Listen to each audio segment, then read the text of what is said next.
देखिए आज हम बात करने वाले हैं स्टेप 2, है ना। एंड स्टेप 1 जो है अपन पहले पढ़ चुके थे, है ना। तो ये जो है स्टेप 1 अपन ने कंप्लीट किया था। स्टेप 1 शेयरिंग जैसे बोलते हैं इस प्रोसेस को, this process is called sharing, है ना। तो यहाँ तक अपन ने यहाँ तक नहीं, सॉरी, पूरा ही कंप्लीट कर लिया था स्टेप 1, है ना। तो स्टेप 2 जो है अपन स्टार्ट करेंगे। और अगर आपने वीडियो नहीं देखा है तो you can watch that video lecture, मिल जाएगा आपको। तो देखें, step 2, the seared skin with hair is thoroughly washed in tanks to remove grease, dust and dirt. This is called scouring. अब सीयरिंग के बाद स्कोरिंग प्रोसेस आती है। इस प्रोसेस में जो है आपके स्किन को सीयर्ड करके निकाल देते हैं, हेयर को और स्किन से। तो उनको वॉश किया जाता है टैंक्स में, बड़े बड़े टैंक्स में, है ना। तो 3.8 और 3.8 फिगर में स्कोरिंग इन टैंक्स, ये टैंक्स में जो है कर रहे हैं। इससे जो है टैंक्स में डाल के इनको वॉश करते हैं ठीक से। उसकी ग्रीस है, उसकी डस्ट है, उसकी डर्ट को जो है निकालते हैं, रेसों की, है ना, फाइबर की, जो हेयर आपने निकाले सीप से। तो now days scoring is done by machines. और आजकल जो है आप स्कोरिंग मशीन से भी देख सकते हैं। ये तो है, ये जो ह्यूमंस कर रहे हैं, लेकिन ये जो है देखो मशीन से हो रही है स्कोरिंग। ओके, तो दिखाई दे रहा होगा आपको ये 3.8 सी स्कोरिंग इन बाय मशीन्स, ठीक है। तो देखेंगे स्टेप थ्री में क्या है। After scoring sorting is done. अब स्कोरिंग के बाद जो है सॉर्टिंग की जाती है, छटाई की जाती है। The hair skin sent to a factory where hair of different textures are separated और सॉर्टेड। तो ये ह्यूमंस द्वारा की जाती है ना, आई थिंक, ना, आई थिंक सो। तो छटाई की जाती है, छांटते हैं बालों को अलग अलग टेक्सचर्स के, तो उन्हें अलग अलग सेपरेट किया जाता है, ठीक है। इसके द्वारा जो है एक बीमारी भी होती है लोग वाओं को, ड्यू टू सॉर्टिंग प्रोसेस में, है ना। तो अभी अपन पढ़ेंगे, उसमें दिया है ऑक्यूपेशनल हैजार्ड, है ना। तो अब देखेंगे, ठीक है। स्टेप 4 में क्या दिया गया है। स्टेप 4 में the small fluffy fibres called burrs are picked out from the hair. These are the same burrs which sometimes appear on your sweaters. Okay, तो स्टेप 4 में जो है ये स्टफी फाइबर्स जो हैं आप देखते हैं, आपने देखा होगा कभी स्वेटर वेटर में जो है रुए हुए से बढ़ जाते हैं। रुए हुए जो होते हैं बड़े बड़े जो है फाइबर्स होते हैं ये, है ना। उसी के ही रेसे होते हैं। तो ये जो है उनको सेपरेट किया जाता है, ओके, स्मॉल फ्लफी फाइबर्स को। और 10 fibres are scoured again and dried. फिर इन्हें निकाल के, है ना, छटाई करने के बाद इन्हें निकाल के फिर स्कोर्ड किया जाता है, ओके। फिर से स्कोर्ड किया जाता है, स्कोरिंग ये वाली प्रोसेस, है ना। ग्रीस डर्ट निकाल देते अपन टैंक्स के द्वारा, मशीन्स के द्वारा। और फिर इन्हें सुखाया जाता है, ठीक है। तो this is the wool ready to be drawn into fibres. अब ये वूल जो है फिर रेडी हो जाती है फाइबर्स बनाने के लिए, ओके। तो स्टेप 4 में the fibres can be dyed in various colours as the natural fleece of sheep and goats is black, brown और वाइट। तो फाइबर्स जो हैं आपको पता है जब आप निकालेंगे तो उनके कलर्स तो ये रहते हैं, black, brown and white, natural होते हैं। अब इनको कलर भी तो करना है, तो अलग अलग प्रकार के आप कलर देखते हैं, अलग अलग टाइप्स के। जो आप ऊन लेने जाते हैं तो अलग अलग टाइप्स की ऊन आती हैं, अलग अलग कलर्स की, ठीक है। तो वो आती नहीं है नेचुरल फॉर्म में, तो यही कलर होते हैं, ब्लैक, ब्राउन एंड वाइट। लेकिन उन पर डाई की जाती है, कलरिंग की जाती है। स्टेप 5 में ये दिया गया है। स्टेप 6 में क्या है, the fibres are straighten, combed and rolled into yarn.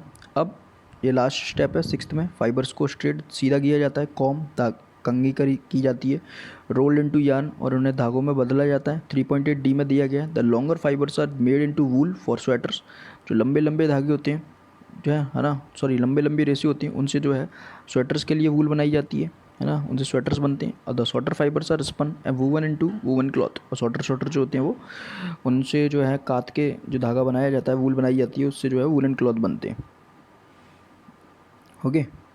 तो देखेंगे ये दिया गया है, ठीक है, फिगर 3.8, रोलिंग इनटू यार्न, ठीक है। तो ये कर रहे हैं अपन, धागे बन रहे हैं, ठीक है, रोलिंग घूम रहे हैं, वो कॉम्ड हो रहे हैं ना, बढ़िया स्ट्रेटन सीधे किए जा रहे हैं। तो देखेंगे the processing of fibre into wool can be represented. अब ये सॉर्टर फॉर्म दे दिया है। पहले सीयरिंग होती है, step 1, step 2 scouring, step 3 sorting, cleaning of burrs, step 4, है ना, sorry, step 4। And then dyeing होती है, कलरिंग की जाती है, फिर रोलिंग की जाती है। फिर ये मार्केट में उपलब्ध होती है आपको वूल, है ना, ऊन। तो देखेंगे ऑक्यूपेशनल हैजार्ड, जो इसके बारे में मैंने अभी बताया था। तो इसमें क्या दिया गया, वूल इंडस्ट्री, वूल की बड़ी बड़ी इंडस्ट्रीज़ होती हैं, is an important means of livelihood for many people in our country. तो अपने देश में काफ़ी लोगों के लिए रोजी रोटी का काम कर रही है, मतलब काम, लोग वहाँ पे मजदूर जो हैं, लोग वर्कर्स काम करते हैं। तो होता ये है कि जब सॉर्टर के पास काम जाता है, सॉर्टर्स की जो जॉब है ना, इसमें काफ़ी स्टेप्स होते हैं। तो सॉर्टर की जो है एक स्टेप आता है यहाँ पे, आपने देखा था यहाँ पे सॉर्टिंग स्टेप 3। आफ्टर स्कोरिंग के बाद सॉर्टिंग की जाती है ना। तो ये लोग बाग करते समय सॉर्टर की जो जॉब होती है, सॉर्टिंग की जाती है, तो वो सॉर्टर ही करेंगे उसको ना। तो सॉर्टर्स की जो जॉब होती है वो बहुत रिस्की है, क्योंकि they get infected by a bacterium anthrax. तो वो ये करते समय, छटाई करते समय जो है एक बैक्टीरिया एंथ्रेक्स जो है उससे उनका सामना होता है, which causes a fatal blood disease, है ना। तो ये बैक्टीरिया जो है उनको इन्फेक्ट कर देता है और कॉल्ड अ सॉर्टर डिजीज़। और जो है बीमारी फैटल ब्लड डिजीज़ है, खून की बीमारी है, ओके। तो घातक है बहुत, और इसको जो है सॉर्टर डिसीजेज़ बोलते हैं, है ना। इसका नाम भी याद रखना आप लोग। Such risk faced by workers in any industries are called occupational hazard. तो ये व्यावसायिक बहुत खतरा है ना। तो इस तरीके से जो है दिया गया है, ऑक्यूपेशनल हैजर्ड ऐसा होता है, फेस करते हैं वर्कर्स काफ़ी, है ना। तो देखेंगे Boojho is wondering why it hurts when someone pulls his ear but not when he goes for a haircut. तो ऐसा क्यों होता है, तो आपको पता ही है डेड सेल्स होती हैं, इसीलिए आपको दर्द नहीं होता, ओके। और Boojho is wondering why a cotton garment cannot keep us as warm in winter as a woollen sweater does. तो वो जो ये जानना चाहता है कि कॉटन गारमेंट अपन को कूल क्यों नहीं, वार्म क्यों नहीं रख सकते हैं सर्दियों में, जबकि वूलन स्वेटर कर पाते हैं। तो आपको पता है कि एयर जो ट्रैप्ड हो जाती है ना, वूलन क्लॉथ्स में एयर जो है ट्रैप्ड हो जाती है, और air is the poor conductor of heat को जाने नहीं देती, इधर से हीट को बनाए रखती है। तो इसीलिए जो अपन को वार्म जो है गर्मी से फील होती है ना सर्दियों के मौसम में, अपन को सर्दी नहीं लगती, ठीक है। एंड और ये भी कारण है कि वो fleece of sheep, hair of sheep, यानी कि सीप के बालों से जो है अपन वूल बनाते हैं, ठीक है। तो उनको तो नेचुरल फॉर्म में ही ये प्रोवाइड कर किया गया है कि उनको यानी कि उनका बचाव हो, है ना, विंटर के सीज़न में, कि उन्हें सर्दी ना लगे। इसीलिए तो उनके बड़े बड़े मोटे मोटे बाल होते हैं, तो उन्हें वो प्रिवेंट करते हैं जी, है ना, किससे, विंटर में, हाँ, बचाते हैं।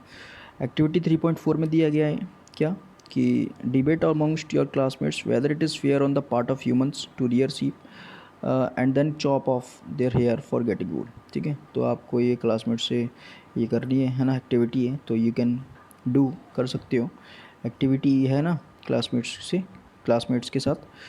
तो देखेंगे नेक्स्ट जो है आपका 3.2 में क्या दिया गया है, सिल्क है, ठीक है। तो सिल्क तो अपन जो है in the next video lecture complete करेंगे। अगला टॉपिक है, न्यू टॉपिक है ना, अच्छे से समझेंगे सिल्क क्या होता है। तो अभी तो अपन ने ये जो है ये पढ़ लिया वूल के बारे में, एक एनिमल जो है क्या बोलते हैं उसको, एनिमल फाइबर है। अभी अपन एनिमल के ही फाइबर पढ़ रहे हैं, एनिमल से जो प्राप्त होते हैं। प्लांट फाइबर्स जो हैं अपन पहले द प्रीवियस क्लास पढ़ चुके हैं ना, पुरानी क्लास पे।